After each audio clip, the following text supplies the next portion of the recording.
আসসালামু আলাইকুম। Dhaka college online ক্লাসে ভূগোল ও পরিবেশ বিভাগের তৃতীয় বর্ষের ছাত্রদেরকে আমার ক্লাসে স্বাগত। আমি শাহানারা, সহকারী অধ্যাপক, ভূগোল ও পরিবেশ বিভাগ, ঢাকা কলেজ, ঢাকা। আর তৃতীয় বর্ষের ছাত্ররা, আমি তোমাদের সয়েল জিওগ্রাফি কোর্সটি পড়িয়ে থাকি। আজকে মৃত্তিকা ভূগোলের সিলেবাসের সয়েল ফর্মিং প্রসেসেস এই চ্যাপ্টারটি নিয়ে আলোচনা করব। তো সয়েল ফর্মিং প্রসেসের মধ্যে রয়েছে পেডোজেনিক প্রসেসেস বা মৃত্তিকা সৃষ্টির প্রক্রিয়া। তো এই পেডোজেনিক প্রসেস বা পেডোজেনোসিস বা মৃত্তিকা সৃষ্টির প্রক্রিয়া কি সেটি নিয়ে অল্প একটু আলোচনা করি। মৃত্তিকার উৎপত্তি প্রক্রিয়া অত্যন্ত জটিল। ভূত্বকে মৃত্তিকার উৎপত্তি দুটি পর্যায়ে ঘটে থাকে। প্রথম পর্যায়ে আবহবিকার বা বিচূর্ণীভবনের মাধ্যমে যান্ত্রিক ও রাসায়নিক প্রক্রিয়ায় আদি শিলা চূর্ণ বিচূর্ণ ও বিয়োজিত হয়ে রেগোলিথে পরিণত হয়। আর দ্বিতীয় পর্যায়ে ভৌত রাসায়নিক প্রক্রিয়ায় রেগোলিথের সঙ্গে পানি, বায়ু, জৈব পদার্থ ও খনিজ পদার্থ যুক্ত হয়ে একাধিক স্তরযুক্ত প্রকৃত মাটির সৃষ্টি হয়। যে প্রক্রিয়াগুলোর মাধ্যমে এই মৃত্তিকা সৃষ্টি হয় এদেরকেই পেডোজেনেসিস বা মৃত্তিকা সৃষ্টির প্রক্রিয়া বলে। তো মৃত্তিকা সৃষ্টির এই প্রক্রিয়াকে এইভাবে চিত্রের মাধ্যমেও দেখানো যায়। শিলা অবক্ষয় প্রক্রিয়া, এই অবক্ষয় প্রক্রিয়ার মধ্যেই কিন্তু রয়েছে আবহবিকার বা বিচূর্ণীভবন প্রক্রিয়াটা।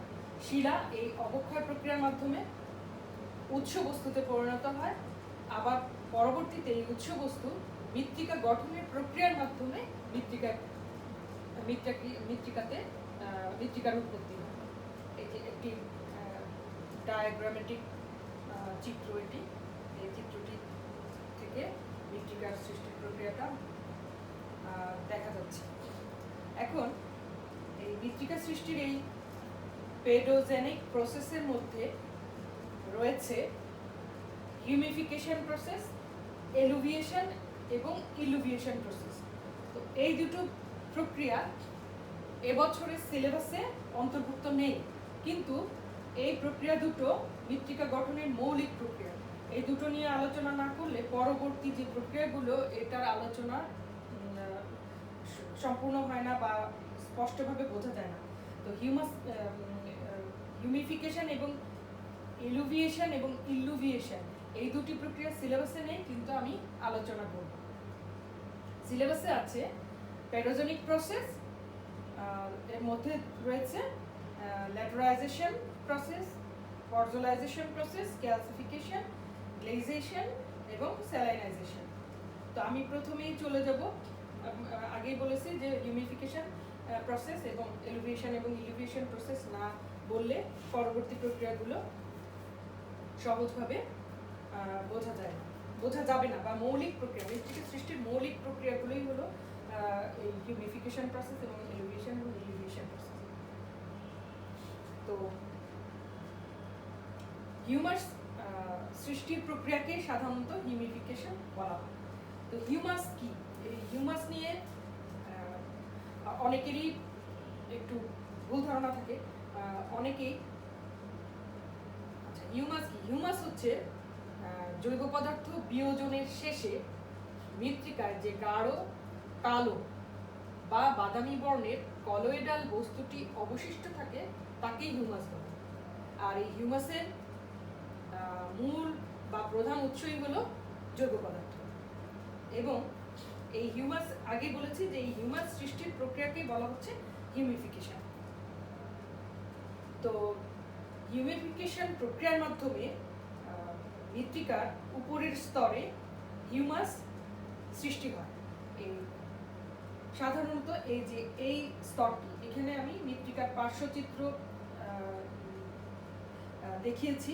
এই পার্শ্বচিত্রের প্রথম সয়েল প্রোফাইল ক্লাসে দেখিয়েছি যে সবার উপরের যে স্তরটি সেটি ও দ্বারা প্রকাশ করা হয়, বা জৈব পদার্থ বা জৈ দ্বারা প্রকাশ করেছিলাম, অর্থাৎ এটি হলো অর্গানিক ম্যাটার।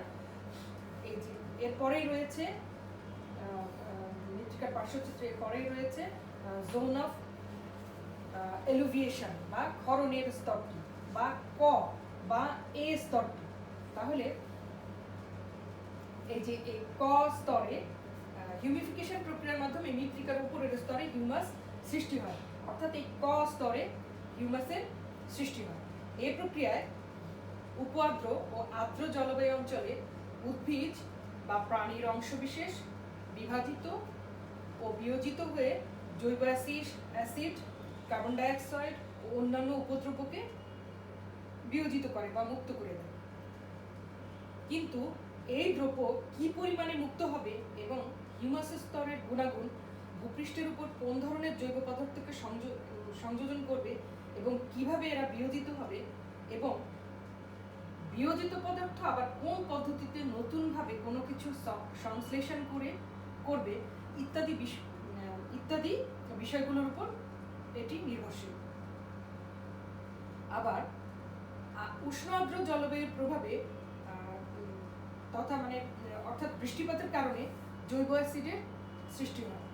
এই জৈব অ্যাসিড উপরের স্তরসমূহ থেকে খনিজ দ্রব্যকে দ্রবীভূত করে চুয়ে নিচের দিকে নিয়ে চলে যায়। এভাবেই ভিন্ন ভিন্ন বৈশিষ্ট্যপূর্ণ স্তর সম্বলিত মৃত্তিকা গঠন প্রক্রিয়াকেই হিউমিফিকেশন প্রক্রিয়া বলা হয়। অর্থাৎ এই প্রক্রিয়াগুলোর মধ্যে আমরা আলোচনা করব যে প্রক্রিয়াটি কিভাবে সৃষ্টি হচ্ছে এবং কোন অঞ্চলে সৃষ্টি হচ্ছে। প্রথমে কি ধরনের অঞ্চলে বা কি ধরনের অনুকূল জলবায়ু পেলে বা আবহাওয়া পেলে বা পরিবেশ পেলে এই প্রক্রিয়া সৃষ্টি হতে পারে সেটি নিয়ে আলোচনা করা হয়েছে, এবং পরবর্তীতে মৃত্তিকার পার্শ্বচিত্রে কোন লেয়ারে বা কোন জোনে বা কোন হরাইজনে এই বিষয়টি সংঘটিত হয় তা নিয়ে আলোচনা করা হয়েছে। এবার চলে যাই এলুভিয়েশন এবং ইলুভিয়েশন প্রসেসে। এলুভিয়েশন হচ্ছে ক্ষরণ প্রক্রিয়া, আর ইলুভিয়েশন হচ্ছে সঞ্চয়ন প্রক্রিয়া। তো দেখি এই প্রক্রিয়াগুলো কিভাবে মৃত্তিকা গঠন প্রক্রিয়ায় প্রভাব ফেলে। মৃত্তিকা গঠন ও পরিলেখের স্তর বিন্যাস প্রধানত স্তরগুলির মধ্য দিয়ে চলাচলকারী পানির পরিমাণ ও এই পানি চলাচলের প্রকৃতির উপর নির্ভর করে। এই এলুভিয়েশন বা ক্ষরণ হলো মৃত্তিকা এক স্তর হতে অন্য স্তরে নানা দ্রব্য অনুস্রবণ হওয়া। সাধারণত এটি উপরের স্তর হতে নিচের দিকেই অনুস্রবিত হয়ে থাকে, তবে কখনো কখনো নিচের স্তর হতে উপরের দিকেও এই চূয়ীকরণের প্রক্রিয়া হয়ে থাকে। যেখানে বৃষ্টিপাতের পরিমাণের চেয়ে বাষ্পীভবনের পানির পরিমাণ বেশি, সেখানেই নিম্ন স্তর হতে উপরের স্তরে চূয়ীকরণ হয়ে থাকে। আর যে স্তর হতে দ্রব্যাদি অনুস্রবণ হয়ে থাকে ওই স্তরকে এলুভিয়াল বা পরিশ্রিত স্তর বলে। এই সয়েল প্রোফাইলের ভিতরে সাধারণত ক2 এই স্তরটি হচ্ছে মূলত এই পরিশ্রিত স্তর। মৃত্তিকার উপরের স্তর বা ক স্তরকে এই চুইক্ষেপ বা এলুভিয়েশন জোন অফ এলুভিয়েশন বলা হয়। আর চুয়ানো দ্রব্যাদি যে স্তরে জমা হয় একে বলা হচ্ছে সঞ্চিত স্তর বা খ স্তর বা বি স্তর বা জোন অফ এলুভিয়েশন।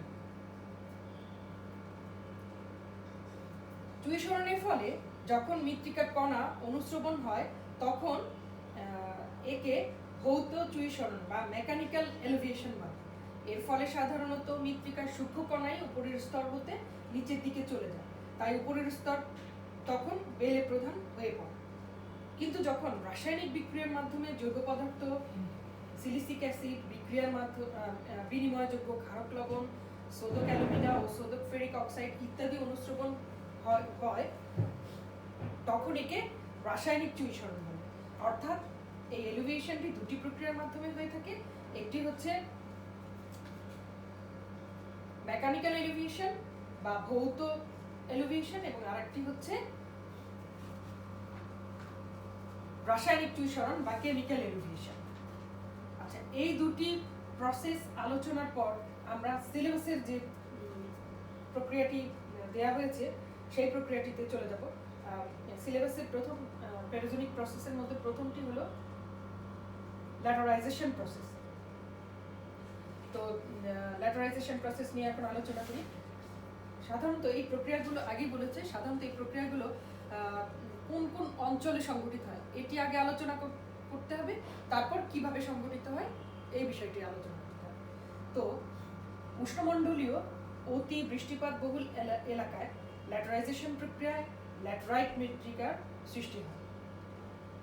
অত্যধিক বৃষ্টিপাতের কারণে ভূপৃষ্ঠের জৈব পদার্থ ক্যালসিয়াম ও সিলিকা জাতীয় কর্দম কণা চুয়ে নিচে চলে যায়, ফলে উপরের স্তরটি লৌহ ও অ্যালুমিনিয়াম জমা হয়ে থাকে।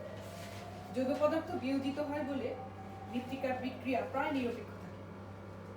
উপরের মৃত্তিকায় লৌহ ও অ্যালুমিনিয়ামের আধিক্য থাকায় মৃত্তিকা লালচে বর্ণের হয়, যা শুষ্ক অবস্থায় যথেষ্ট শক্ত। এই মৃত্তিকাকেই ল্যাটেরাইট মৃত্তিকা বলে এবং এই যে প্রক্রিয়ার মাধ্যমে এই মৃত্তিকার সৃষ্টি হলো, এই প্রক্রিয়াটি হলো ল্যাটারাইজেশন প্রসেস।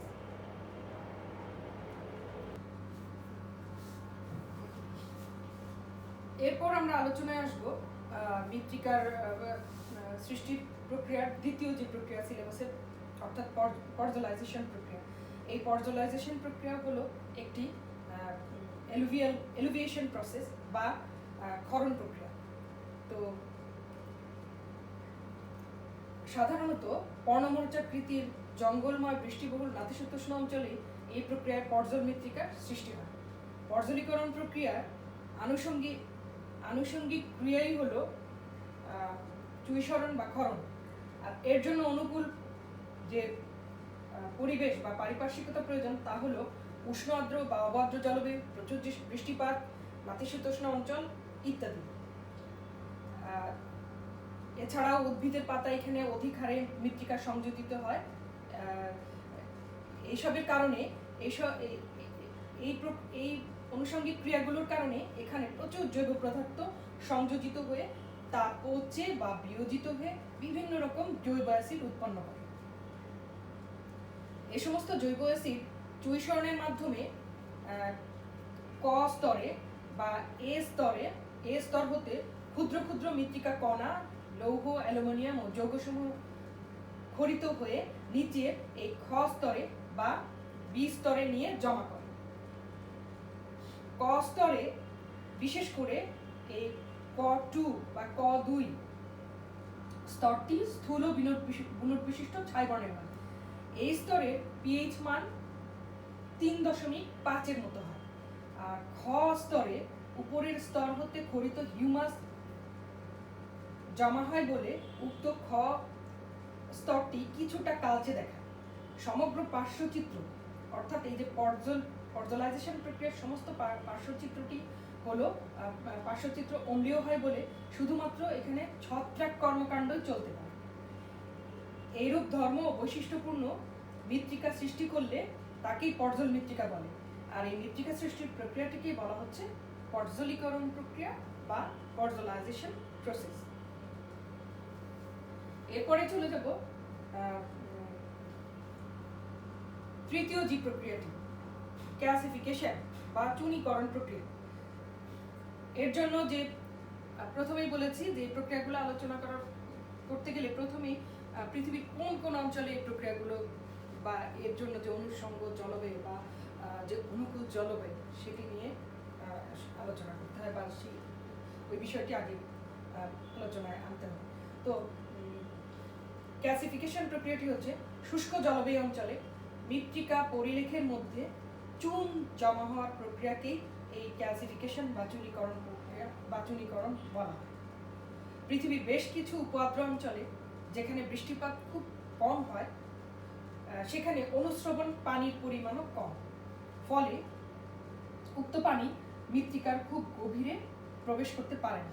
এতে মৃত্তিকার উপরের স্তরে কার্বন ডাই অক্সাইড ও ম্যাগনেসিয়াম কার্বনেট চুয়ানো পানির সাথে চুয়ে গিয়ে মাটির 110 থেকে 170 সেন্টিমিটার গভীরে একটি চুন সমৃদ্ধ স্তরের সৃষ্টি করে।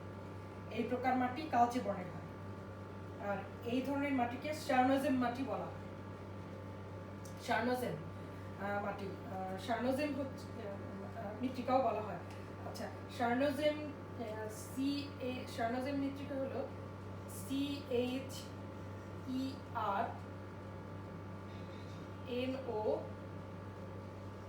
CHERNOZEM, শার্নোজেম soil. এরপর আমরা যে চতুর্থ যে প্রক্রিয়াটি গ্লেজেশন, এই প্রক্রিয়ায় চলে যাব। এটি হলো পৃথিবীর জলাভূমি অঞ্চলে যেখানে অক্সিজেনের যোগান কম থাকে সেখানে ক্ষুদ্র জীবাণুসমূহ জৈব পদার্থকে জারিত করতে পারে না। ফলে বিজারণ প্রক্রিয়ায় মৃত্তিকায় জৈব অম্লের পরিমাণ বৃদ্ধি পায় এবং আংশিক জারিত হয়। জারিত হয়ে জৈব পদার্থ সঞ্চিত হয়ে কিছুটা নীলচে ও ধূসর রঙে পিট বা গ্লেই মৃত্তিকার সৃষ্টি হয়। আর এই প্রক্রিয়ায় যে মৃত্তিকার এই সৃষ্টির প্রক্রিয়াটিকে বলা হচ্ছে গ্লেজেশন প্রসেস।